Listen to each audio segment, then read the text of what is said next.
Hi everyone, this is Katya. Welcome to my YouTube channel.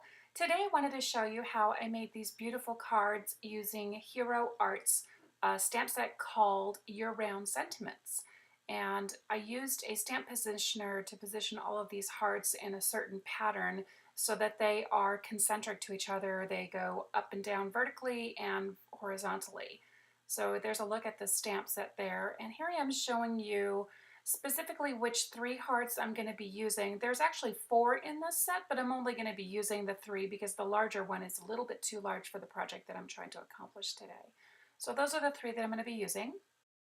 Now originally I was going to do these in a diagonal, but I figured that I wanted to stick with the same way that I did these original cards by doing the lines in a horizontal and a vertical pattern, and then I would put the hearts directly on the diagonal once I was done doing the vertical and horizontal. So I'll show you what I mean here in just a second. So I'm fiddling with the acetate here. I'm going to show you how I lined them up this way, but I actually use it in a completely different pattern when I start to line the hearts up. So you'll see here in just a second. So I took the acetate, put my hearts down in the pattern that I wanted them. So you'll see here I'm actually taking the hearts, the smallest heart, starting with that one towards the center, so that when you rotate the card each time, the hearts kind of line up together like in a square pattern or in a circular pattern. And then I just put the middle heart right up above that one, and then I put the largest heart right up above that one with the stripes. And I fiddled with this a little bit too much, and have you ever had those days where you just keep on fiddling with something and it just doesn't look straight, and then the stamps get sticky and they stick to your fingers? Well, I edited that part out so you didn't have to watch that. So I'm actually putting some anti-static powder here, which will prevent the Versamark ink from sticking to other places that I don't want it to, and the embossing powder where I don't want it to. So I stamp this each time when I close the door on the stamping positioner door and onto the card. And then to save myself some time, I just rotated the card, added some more anti-static powder, re-stamped with Versamark ink, and then pressed that onto the paper with the door, and then I put the embossing powder on it. So the embossing powder that I'm using is Liquid Platinum by Ranger, and I love, love, love, love this powder. It's so pretty when it's heated, and it just is a sparkly silvery color that I really love.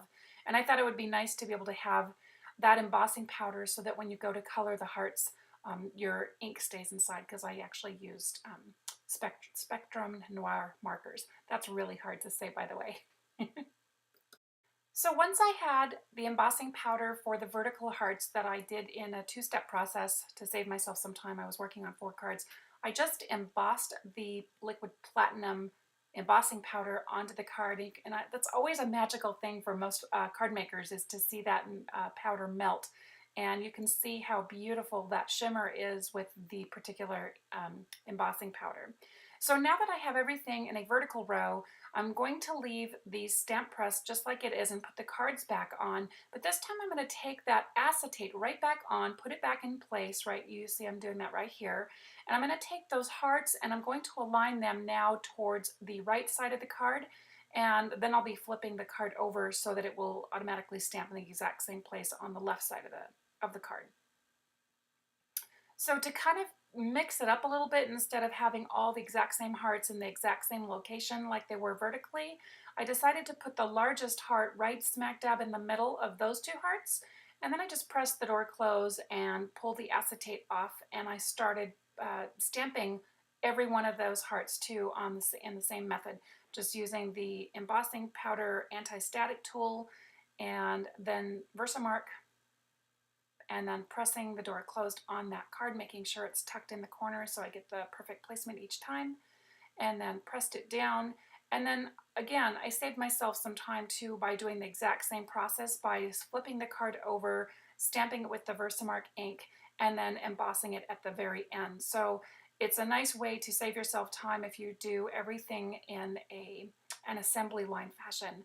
So again, that trick I learned from Jennifer McGuire. So I didn't feel like this was quite enough for me, so I wanted to do one more row on the diagonal.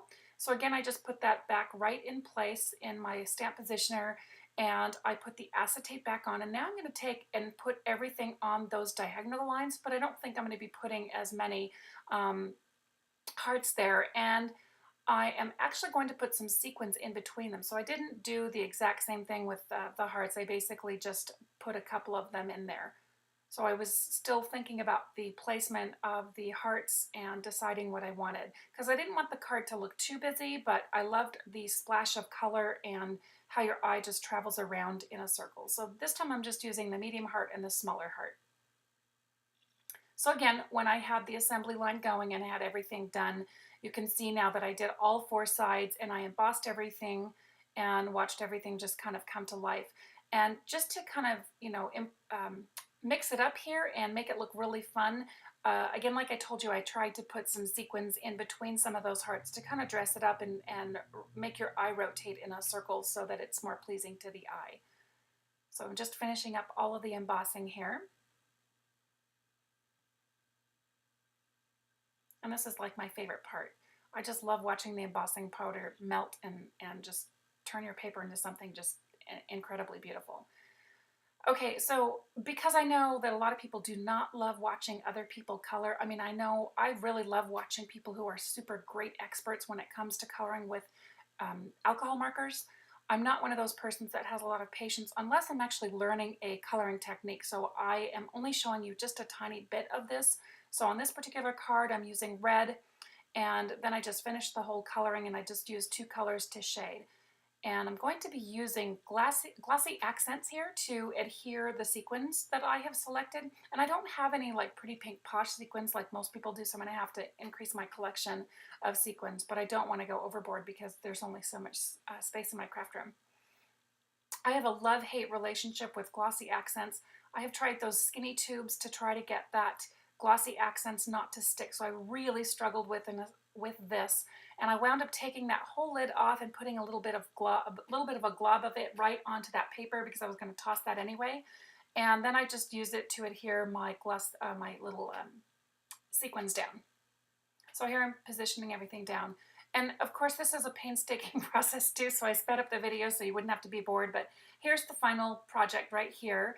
And then I went ahead and added 1 more sequin right up above those hearts, and you'll see that in the final card project. But these are my final cards, and I think they turned out really pretty. I did 1 in pink, I did 1 in red, and I had 1 in blue as well. And then I also did 1 in the green color. And you'll notice on the green color, it's a shorter card because I decided to put a little bit of embossing accents by putting a couple of rows of those dies at the top, and I actually messed up the green one. So most crafters try to save their work, and I'm one of them. So I wound up cutting that card so it's a little bit smaller of a piece of cardstock, and I think they turned out lovely. I'd love to know your thoughts. If you like this video, please don't forget to share, comment, and subscribe, and I will see you in the next video. Thanks for watching.